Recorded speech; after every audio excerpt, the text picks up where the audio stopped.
this glass container is so smooth that bubbles don't start to form. So what they do is they use a ball chain. Once bubbles start to form on the ball chain, then they know it's ready. We took this style and we made it automatic. And so you cut down the time to about 3.5 minutes. You can also brew at different temperatures. We've actually got different flavor profiles that you can select. And then there's another setting at dual temperature. So it brews at a high temperature and then brings the temperature down. You use that for like doing iced coffee.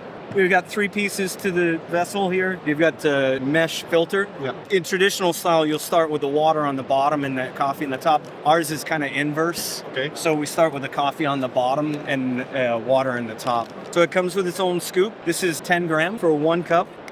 Would be 4 ounces. So 10 grams per 4 ounces. It does a total of 2 cups, 8 ounces. But once you have your coffee in the bottom cylinder, you're just going to lock in the joint here and pop it in the machine.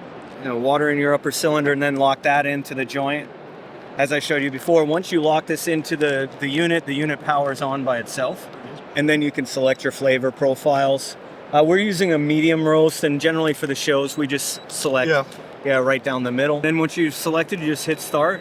With a siphon style, it's actually vacuum, so it's pulling more out of the coffee grind. So you're getting a lot more of the coffee out of the beans, and you're getting a richer, fuller cup of coffee. The beans or the grinds are almost completely dry because it sucks all of that, the brewed coffee out. We launched this 2 years ago. This is our first coffee maker made for just the American market. So we have to make... So this is not available in Japan? It is. Are these being used in Japan in place of siphons? I mean, in commercial applications, or? So this is just for home use. Oh, just for home Yeah. use, okay. So I don't know if you heard that. 3 beeps, it's finished, it's done. But yeah, if you look at the grinds, they're almost dry. Yeah, so then your dispenser here, it's just gravity fed. Oh, so it's just transferring from one side to the other? Yep, Okay. yep. Why did they decide to use this style of... Because siphon is not really popular much in America, so why go for the home market with this mimicking? Well, being a Japanese brand, it's a Japanese way of, it's an old way of brewing coffee. Right. But because coffee is becoming, I think people are getting more and more discerning about their coffee. People are getting more and more into different styles of brewing. Yeah, so you can see. Oh yeah, quite dry. So you're using a fairly coarse grind for this. Well, it looks as we are, and we actually had to kind of improvise because we have a inexpensive grinder.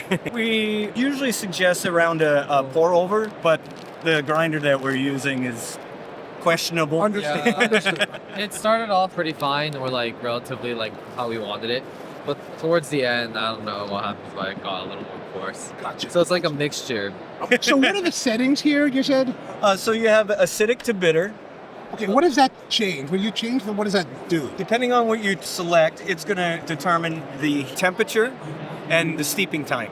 There's like 6 different buttons with many different combinations. Like, how does that, is the time and the temperature? Yes, depending on which combination you choose, it's going to determine your extraction and temperature. Yeah, so as you know, like with traditional style siphon, you can't mess with the temperature. Right.